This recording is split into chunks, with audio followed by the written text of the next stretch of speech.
Hey guys, this is Joel from Anygame, and we're continuing our PAX 2018 coverage. And today we are talking with Tim Willits. Tim, will you introduce yourself? Yes, my name is Tim, as you said, Tim Willits. I am the studio director at id Software, and it's a pleasure to be here. So I know it's not your first time here in Australia. What were you last down here for, and what do you love about the country? So the last time I was here was for the first Rage, about 7 years ago. I always enjoy coming to Australia. The fans here are great. The place is beautiful. It's air's clean, water's clean, great seafood. So I like Australia. Nice. So I'm going to just talk about your games in general for a second, and then we'll go a little bit deeper into a couple of your games. So I understand you have quite long dev cycles for a lot of your games. How do you cope with keeping your games current and iterating on those, even while it's developed, to make sure that when it comes out that it's fit for, let's say, modern audiences? Yes, that's a great question. So, every game has a pre-production, production, polish and stage. So what we try to do at id with new features or new technology is try to get them into the game as early as possible, even in a kind of rough prototype stage, which allows us to see if it's fun. A lot of developers spend so much time working on production without finding out if the game is fun. So for us, we try to bring the fun in as soon as we can, because iteration is key, because every great idea is never as great as you think it is until you can play it, until you can test it.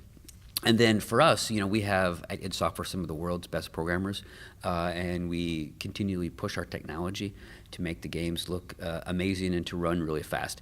But again, for us, getting things in early and prototyping is very important. Great. So you mentioned that you like to run the fast and everything like that, but I do find that a lot of the id thing it's about feel of gameplay, and that is probably what leads, at least for me, to most fun as well, as long as it feels great.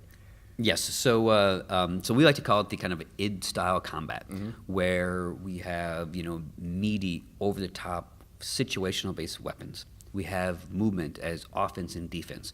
We have intelligent AI that kind of adds to the overall experience. When you play an id Software game, and I encourage you to play Rage 2 hands-on here when you get a chance, you'll say it feels like an id game. And that kind of feel is really important to us, regardless of the technology or game. They all kind of feel like an id game. Great. And so when I was kind of in the last question leading to, it's a long dev cycle, and you're potentially, whatever you're working on now may not be out for years. How do you kind of try and predict trends? Because I'm pretty sure people a few years back didn't think that dropping 100 people into a map and waiting for them all to kill each other to be the number one would be the current trend of 2018. So id games are fun already. Yes. You know that's fun. What's the process of trying to make things more fun, or future-proofing your games, or trying to predict what's going to be fun in 2021? Or Yeah, so for us, we are gamers at heart, and we make the games that we want to play. And we believe if we create a game that we ourselves enjoy playing, there's a good chance other people will play it too. For us, we can't chase trends. We can't chase ideas. We need to come up with our own ideas and then make them as fun as possible, which goes back to the prototyping and the iteration. No one has any clue what people are going to want a couple years from now. And actually, fans don't even know what they want a couple years from now. But if you make a great game that's fun to play, that you enjoy, good chance it'll be successful. you stand by it? Yes. So it was mentioned a little bit at the panel yesterday with yourself, Matt, and Pete, that you don't fall to the trope of some of the other publisher studios of annualizing your things. How do you know when it's ready to put an IP to bed and when it's best to say, oh, it's ready for another Doom game? Or what's the process behind that? Well, we have a long kind of vetting process at Bethesda where we have all our stakeholders kind of agree on a direction and the scope of the product. We have a really good kind of milestone and check-in process that we do with the publisher side of the company, and we have some really smart research folks that help us kind of understand where our game would fit in and what people think about it. So So like Pete said, we don't analyze things, but when we do make a game, we have some really smart people in key positions that kind of help us guide us along, which in the last few years has really been successful for us. I mean, just look at id Software. We have our 4 big IPs are doing great. They're all in production right now. So I feel that we're doing a good job on what we've been working on.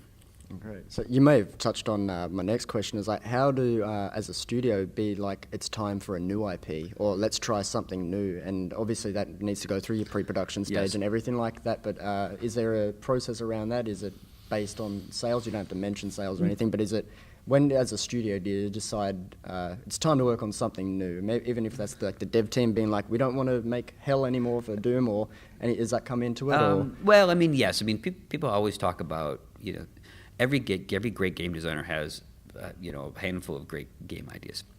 And, there's no kind of real formal process, but it's a kind of a natural evolution of the products that we make. It's a natural evolution of the games.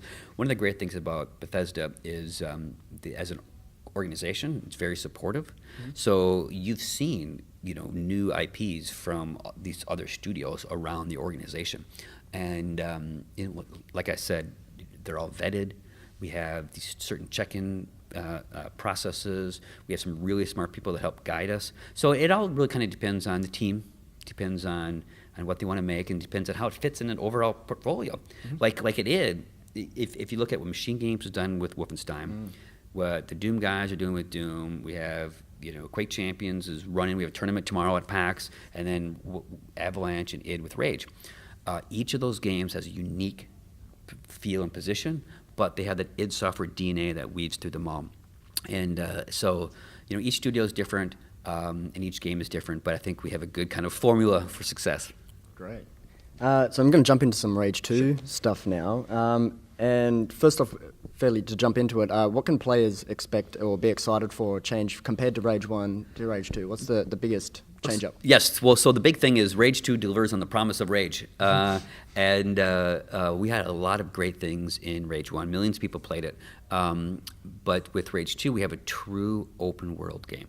So the fun first-person combat and the fun racing and driving and vehicle combat and exploring the world, you do this in Rage 2 in a completely open world. Right. And you have the experience of open world insanity that Avalanche brings to the team, to the game. And then you have that classic id Software feel, like I said, classic id feel, and id style combat.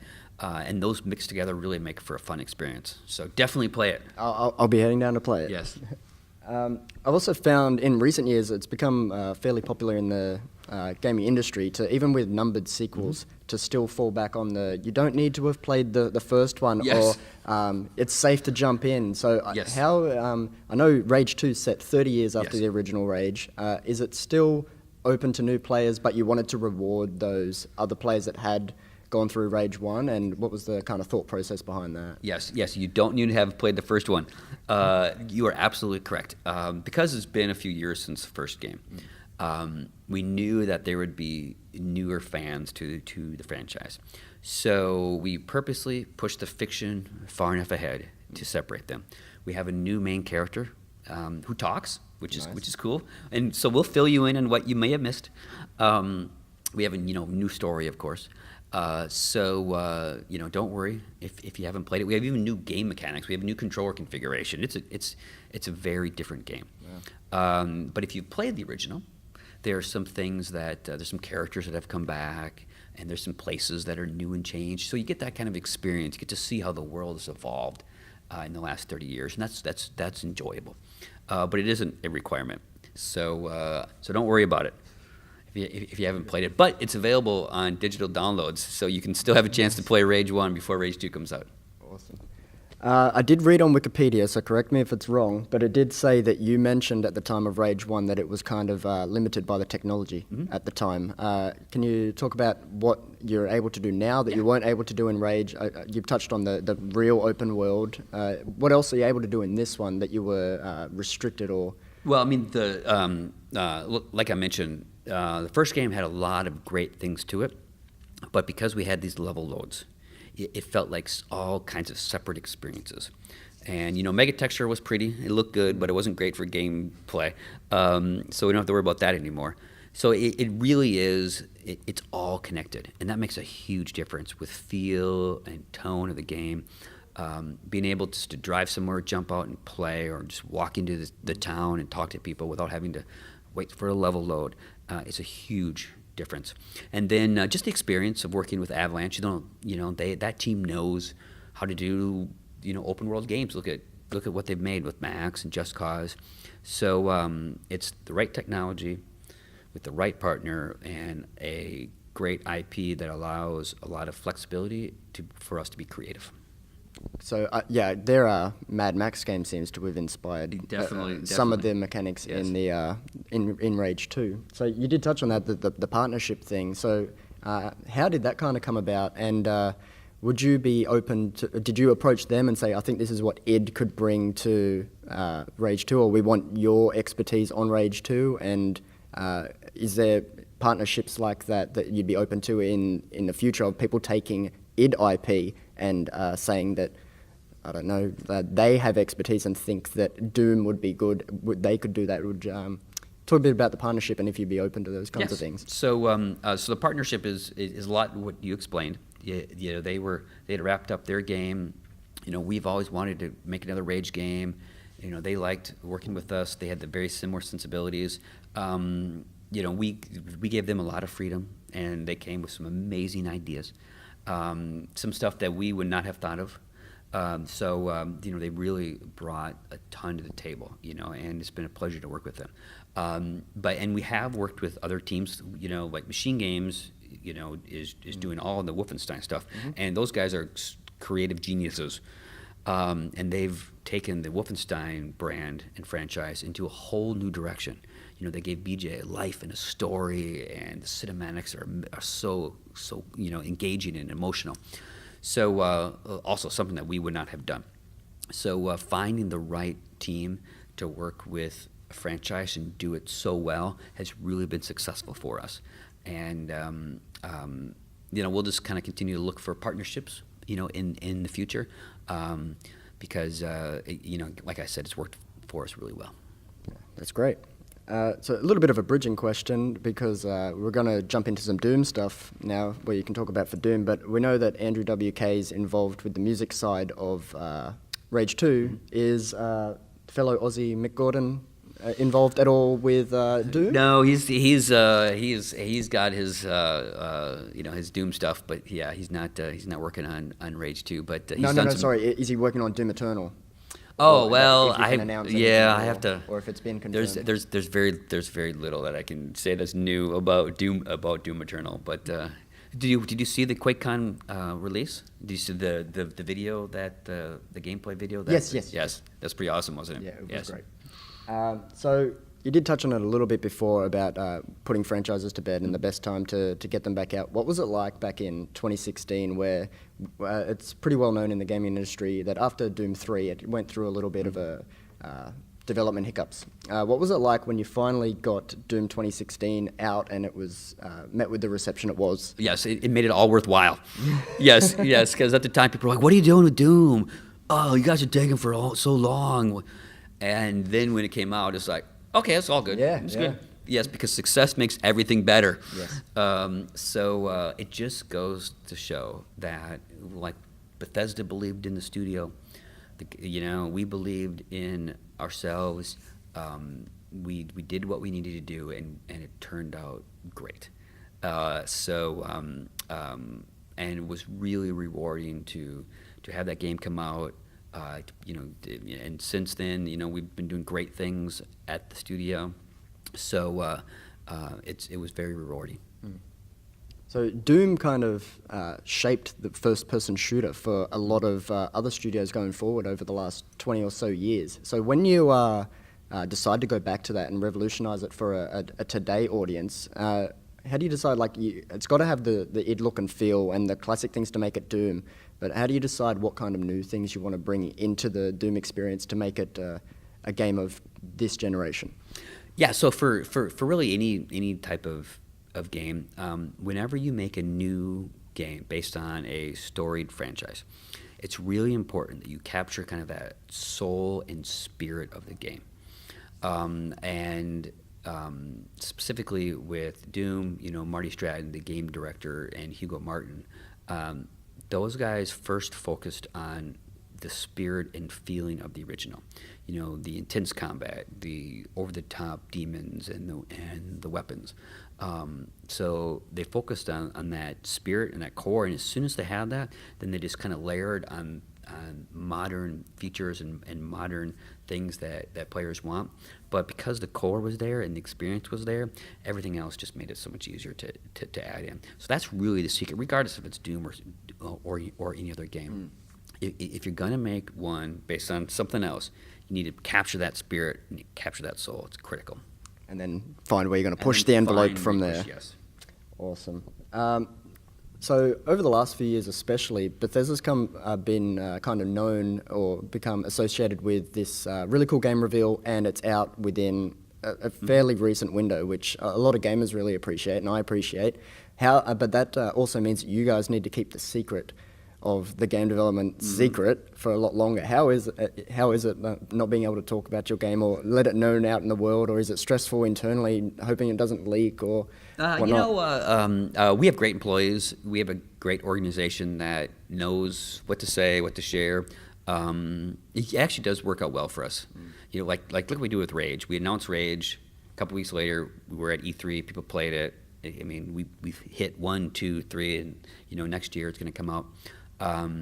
So it is actually nice for us, because then we're not on these multi-year long press tours and talking about the game instead of working on the game.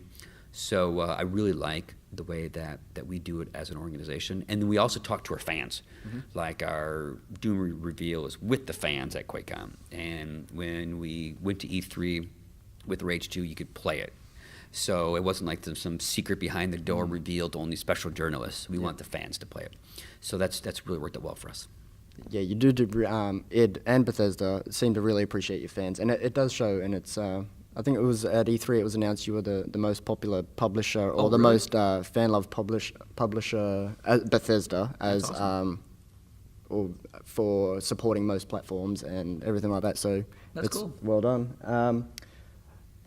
Final question, sure. But based on the last question about the Bethesda game reveals, it doesn't have to be one of your own, but what's probably one of your most favorite or a Bethesda game reveal that's in your mind is you'll never forget it, because even Matt before said Fallout Shelter, and it's kind of become a bit of a spectacle for Bethesda games to be announced in fantastic ways. So yes. Do you have a favorite? For game announcements? Game reveals. Reveals. The Skyrim reveal that Todd Howard did at QuakeCon was awesome. The Rage one we did at QuakeCon was fun, where we had the PC, the Xbox, and the PlayStation playing the exact same demo at the exact same time with 3 different people. And then like Robert Duffy, our CTO at the time, he was playing one of the versions and he died where he wasn't supposed to. I was like, dude, you died! And it was on stage. It was so funny. But any reveal we do at QuakeCon, if you ever had a chance to go to QuakeCon and get to QuakeCon, because it's the the home team, home crowd advantage, and it's just electrifying every time we reveal stuff at that venue. So, I've been very blessed to have some fun game reveals. So hopefully we'll have many more. That's awesome. All right, before we go, is there anything you want to tell the fans about Rage 2? Yeah, so Rage 2 will be available next year in the spring. It'll be on, PC, PlayStation 4, Xbox One. If you have a PlayStation 4 Pro and Xbox One X, it plays at 60 frames, sorry. Yep. We encourage you, if you haven't played Rage 1, to play it on digital download. If you haven't played it, don't worry about it, but play Rage 2. Awesome. So thanks again, Tim, for answering some questions. This is Joel from Anygame, and stay tuned for some more PAX 2018 coverage.